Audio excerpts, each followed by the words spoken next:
আসসালামু আলাইকুম রহমতুল্লাহ। কোরআন শিক্ষা ক্লাস শুরু হচ্ছে। আমরা খুব মনোযোগ সহকারে শুনব। আমরা গত ক্লাসে পর্যন্ত পড়ছি। আলিফ মিম মিম ত ত ত জ জ জ বা বা বা তা তা তা থা থা থা পর্যন্ত আমরা করছিলাম। পরে হরফ পড়ব।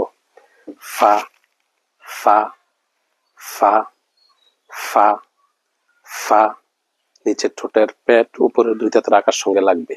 ফা ফা ফা।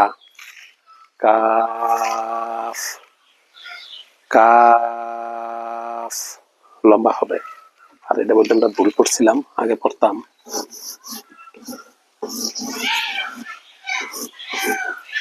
এটা পড়তাম, এটা হলো ভুল।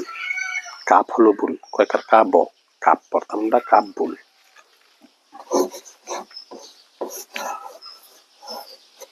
এটা পড়বো কাফ, শেষে ফয়ের উচ্চারণ হবে। কাফ কাফ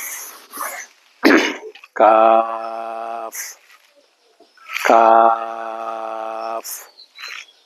বা বা বা তা তা তা তা সা সা ফা ফা ফা। Calf calf calf.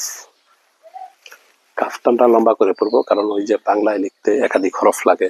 একটা আরবি হরফ বাংলায় লিখতে একাধিক অক্ষর লাগলে ওই হরফটা লম্বা করে পড়তে হয়।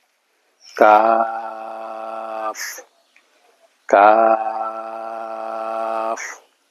অল্প সময়ের ক্লাস, আমরা খুব মনোযোগ সহকারে দেখব।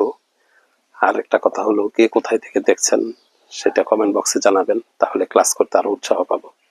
আপনাদের কমেন্টস করা দেখে আমার ক্লাস করার গতি বাড়বে। পরামর্শ দিবেন, পরামর্শ থাকলে পরামর্শ দিলে ওই পরামর্শ মতো কাজ করব। আসসালামু আলাইকুম রহমতুল্লাহ।